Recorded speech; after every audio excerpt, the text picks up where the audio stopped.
یہ ایک سچی کہانی ہے جو مری کے مال روڈ سے ایوبیہ جانے والے ایک ویران گھنے جنگل والے راستے پر واقع ایک خستہ حال کھنڈر کے قریب پیش آئی۔ شازیہ، بینش، سمیر، رؤوف اور ثمینہ 5 دوست تھے جو کالج کے زمانے سے ایک دوسرے کے قریب تھے۔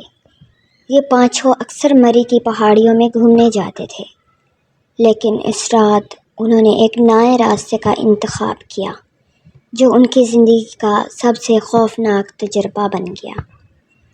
رات کے 3 بج رہے تھے اور دھند نے مری سے ایوبیہ کے راستے کو اپنی لپیٹ میں لے رکھا تھا۔ مقامی لوگوں نے اس راستے کے بارے میں خبردار کیا تھا کہ رات کے وقت یہاں عجیب واقعات ہوتے ہیں، لیکن شازیہ نے اسے چیلنج سمجھا۔ اندھیرا اتنا گہرا تھا کہ ٹارچ کی روشنی بمشکل چند فٹ آگے دکھائی دیتی تھی۔ ہوا میں ایک عجیب سی خاموشی تھی، صرف ان کے قدموں کی آہٹ گونج رہی تھی۔ اچانک ایک دھیمی چیخ جنگل سے آئی، جیسے کوئی درد میں ہو۔ شازیہ رکی اور بولی، یہ کیا تھا؟ سمیر نے کہا، شاید کوئی جانور ہو، لیکن اس کی آواز میں ہلکی سی لرزش تھی۔ چند منٹ بعد انہیں ایک پرانا کھنڈر نظر آیا۔ اس کی دیواریں جیسے خون کے دھبوں سے رنگین تھیں۔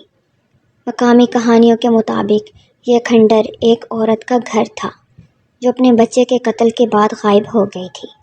اس کی روح مبینہ طور پر بدلہ لینے کے لیے بھٹکتی تھی۔ بینش نے کانپتے ہوئے کہا، ہمیں واپس جانا چاہیے، لیکن شازیہ نے ہنس کر کہا، یہ بس ایک پرانا کھنڈر ہے، ڈرو مت۔ وہ آہستہ آہستہ کھنڈر کے قریب گئے۔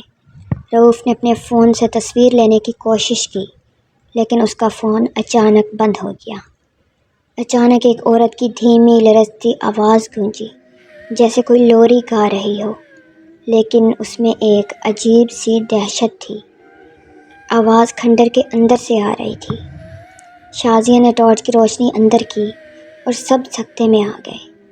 ایک عورت کھڑی تھی، اس کا چہرہ سفید، آنکھیں خالی اور بال زمین تک لٹک رہے تھے، اور وہ بولی، تم میرے بچے کو کہاں لے گئے؟ ثمینہ چیخ کر پیچھے ہٹی۔ عورت آہستہ آہستہ قریب آئی اور کمرے میں سردی اتنی بڑھ گئی کہ ان کے دانت کٹکھٹانے لگے۔ سمیر نے چیخ کر کہا، یہ کون ہے؟ لیکن کوئی جواب نہ آیا۔ رؤوف نے دروازے کی طرف بھاگنے کی کوشش کی، لیکن دروازہ جیسے جادو سے بند ہو گیا۔ بینش نے دیکھا کہ اس کے بازو پر خون کے نشانات ابھر رہے ہیں، حالانکہ کوئی زخم بھی نہیں تھا۔ وہ چیخ پڑی اور اس کی چیخ جنگل میں گونج گئی۔ شازیہ نے ہمت کر کے دروازے پر زور دیا اور وہ بالآخر کھل گیا۔ سب باہر کی طرف بھاگے، لیکن جنگل میں انہیں لگا کہ وہ عورت ان کے پیچھے ہے۔ اس کا سایہ درختوں کے درمیان چھپتا اور نظر آتا تھا۔ ہوا میں اس کی چیخیں گونج رہی تھیں اور زمین پر خون کے دھبے نمودار ہو کر غائب ہو رہے تھے۔ ثمینہ گر پڑی اور جب رؤوف نے اسے اٹھایا تو اس نے دیکھا کہ اس کے کپڑوں پر بھی خون کے دھبے ہیں جو پلک جھپکتے غائب ہو گئے۔ بالآخر وہ اپنی گاڑی تک پہنچے اور مری کی طرف بھاگے۔ واپس پہنچ کر انہوں نے مقامی لوگوں کو یہ واقعہ سنایا۔ ایک بوڑھے نے بتایا کہ اس کھنڈر میں ایک عورت کی روح اپنے بچے کے قاتلوں کو ڈھونڈتی ہے اور رات کے وقت آنے والوں کو اپنے ساتھ لے جانے کی کوشش کرتی ہے۔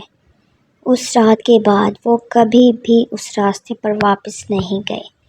بینش کے بازو پر خون کے نشانات کئی دن تک رہے، بغیر کسی زخم کے۔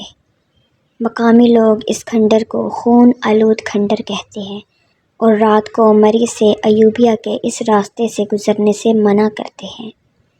یہ کہانی مری سے ایوبیہ کے راستے سے متعلق مقامی لوگوں میں مشہور ہے۔